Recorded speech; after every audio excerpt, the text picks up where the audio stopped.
Shalom semuanya, dengan Deborah Batia di sini. Dalam video kali ini saya akan menyampaikan haftorah yang saya terjemahkan dari tulisan Rebetsin Kanabraka dalam rebetsinKanabraka.blogspot.com.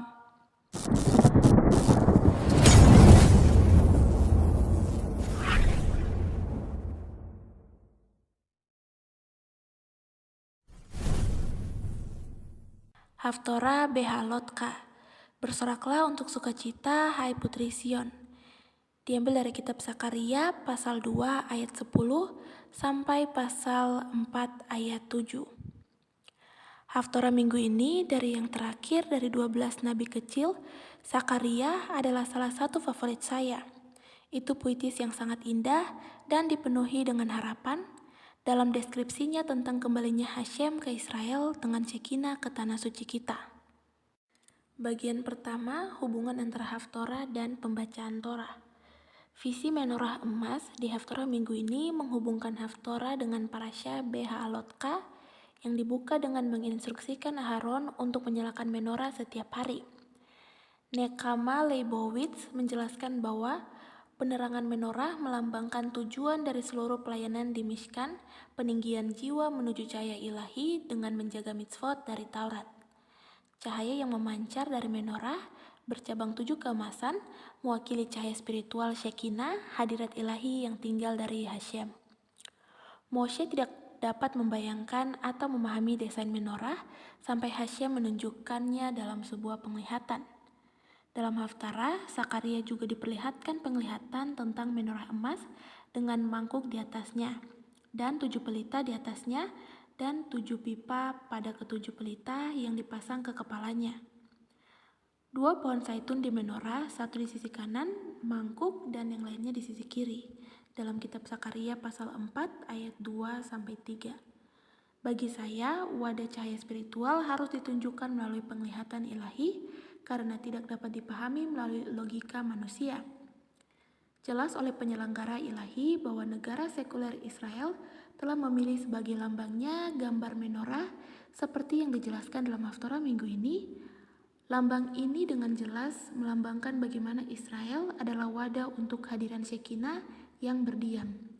Benang merah yang mengikat parasya minggu ini ke Haftorahnya adalah bahwa keduanya menggambarkan tempat tinggal Shekinah di Israel.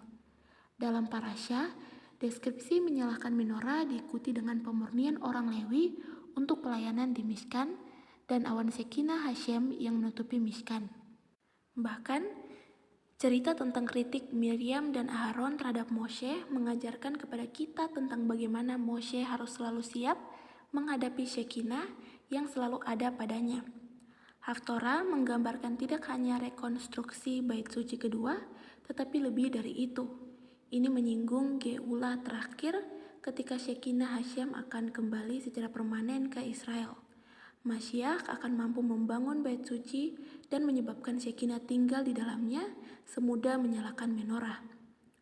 Bukan dengan keperkasaan atau kekuatan fisik, tetapi oleh rohku, kata Hashem, Tuhan semesta alam. Dalam Sakaria pasal 4 ayat 6. Bagian berikutnya, nubuat mesianik. Haftorah terbuka dengan semangat tinggi yang menggambarkan kebahagiaan luar biasa yang akan kita alami ketika Shekinah kembali ke Yerusalem. Bersorak-sorailah karena kegembiraan, hai putri Sion, karena lihatlah aku akan datang dan diam di tengah-tengahmu, kata Hashem dalam kitab Sakaria pasal 2 ayat 10. Nabi mengumumkan kegembiraan terbesar yang akan datang ketika Hashem akan kembali tinggal secara terbuka di dalam orang-orang Yahudi setelah periode penyembunyian terlama.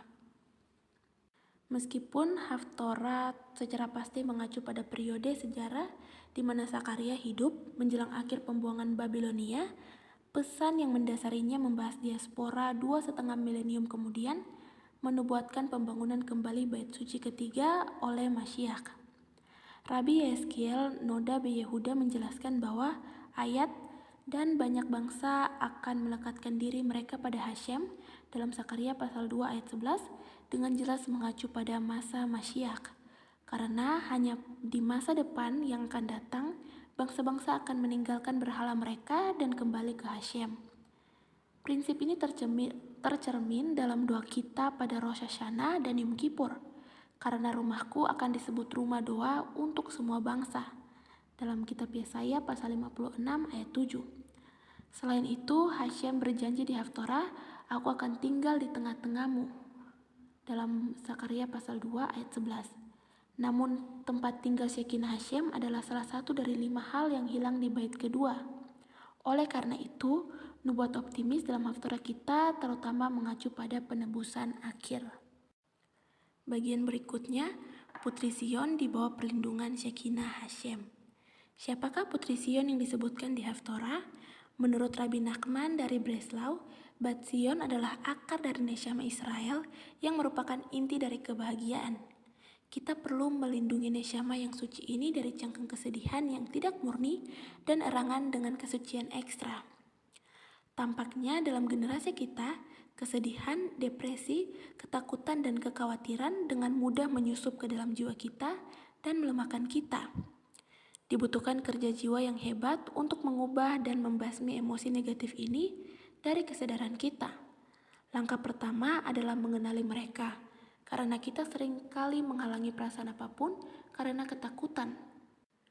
Dengan memperkuat bitakon kami, kepercayaan pada Hashem dan menyadari bahwa semuanya adalah untuk kebaikan, dengan bantuan Hashem, kami memiliki kemampuan untuk mengatasi hal-hal negatif dan mencapai tingkat kebahagiaan yang konstan. B.R. Maim Kaim menjelaskan bahwa ada tembok pelindung Bat Sion yang mengelilingi Israel seperti tembok dan menyegel kita agar berada di bawah naungan sayap-sayap Shekinah. Dalam praktik penyembuhan spiritual, saya sering menggunakan perumpamaan terpandu, memvisualisasikan dinding pelindung cahaya Hashem yang mengelilingi kita untuk mengembangkan imunisasi terhadap ketidaksetujuan dan kritik dari orang lain. Bagian berikutnya, kembalinya Shekinah ke Sion demi Bat Sion. Noda B. Yehuda mengungkapkan bahwa Sion selalu mengacu pada tempat tinggal Shekinah karena Sion berarti titik terdalam. Bat Sion mengacu pada jemaah Israel karena Shekinah berdiam tidak hanya di tempat tertentu tetapi secara khusus untuk kepentingan orang-orang Yahudi. Juga di masa pengasingan, dimanapun Israel diasingkan, Shekinah diasingkan bersama kami. Di masa depan, dengan pengumpulan orang buangan, Shekinah akan kembali bersama kami. Ini adalah maksud Nabi, bersorak-sorailah untuk sukacita obat Sion, khususnya Bat dan bukan hanya Sion. Karena simga utama adalah demi Bat Sion Israel, saat Hashem akan berdiam di tengah-tengah kita. Setelah mempelajari ini, saya masih bertanya-tanya mengapa Israel secara khusus disebut anak perempuan. Di Luriani Kabbalah, Sefirat rendah dari Malkut adalah pola dasar putri. Malkut adalah saluran murni dan manifestasi dari Sefirot atas. Adalah tugas Israel untuk mewujudkan terang Hashem ke dunia. Memenuhi tugas ini hanya mungkin ketika Malkut yang bersatu kembali ke Israel, ketika kita Baruch Hashem akan memahkotai Mashiach sebagai Raja kita yang saleh. Jiwa Yahudi lebih dari itu adalah putri Hashem, karena kita itu berasal dari kesuciannya. Sama seperti kita berhubungan dengan Hashem sebagai ayah yang penuh kasih, Hashem menyebut kita putri Sion, ketika Shekinahnya kembali untuk tinggal di dalam diri kita di tanah Israel. Noda B. Yehuda terus menjelaskan bahwa karena bukanlah suatu kehormatan bagi Hashem untuk berada di luar bait sucinya, oleh karena itu Shekinah Hashem disembunyikan selama pengasingan. Terkadang itu dimanifestasikan melalui penghakiman dan penderitaan pengasingan. Bagaimanapun penghakiman selalu digabungkan dengan rakamim, belas kasihan. Untuk tujuan pengasingan dari Shekinah adalah untuk menutupi kita secara diam-diam dengan sayap Shekinah. Karena aku Hashem Tuhanmu, bahkan pada saat penghakiman aku masih Hashem yang baik. Konsep ini tercermin di akhir ayat pertama Haftorah kita. Bagian terakhir demi sukacita Putri Sion, wanita Yahudi. Selama pengasingan kami, meskipun Shekinah diasingkan bersama kami, ia tidak tinggal di tengah-tengah kami. Namun selama penebusan, lihatlah aku datang dan aku akan tinggal di tengah-tengahmu, dan banyak bangsa akan bergabung dengan Hashem pada hari itu. Dan akan menjadi umatku dan aku akan tinggal di tengah-tengahmu. Sakaria pasal 2 ayat 10-11. Saya merasa sangat beruntung menyaksikan awal dari proses ini saat Shekinah Hashem kembali ke Israel. Di pegunungan Bat Ain yang tenang, gaungnya dapat dirasakan melalui hembusan angin di pepohonan, pantulan warna matahari terbenam, manisnya buah-buahan yang tumbuh di tanah, dan langit yang dipenuhi bintang yang tercerahkan. Saat berdansa dengan kalah, pengantin wanita di pesta pernikahan di Yerusalem dan pinggirannya, cahaya Shekinah bergema dan memenuhi udara. Melalui nyanyian dan kegembiraan Putri Sion, para wanita Yahudi, kami akan menyampaikan tanggapan Hashem, karena aku datang dan aku akan tinggal di tengah-tengahmu, kata Hashem. Sekian untuk video kali ini. Jika konten ini memberkati Anda, silakan beritahu kami di kolom komentar. Jangan lupa juga untuk like, subscribe, dan nyalakan bel notifikasinya, dan share video ini. Terima kasih, Shalom.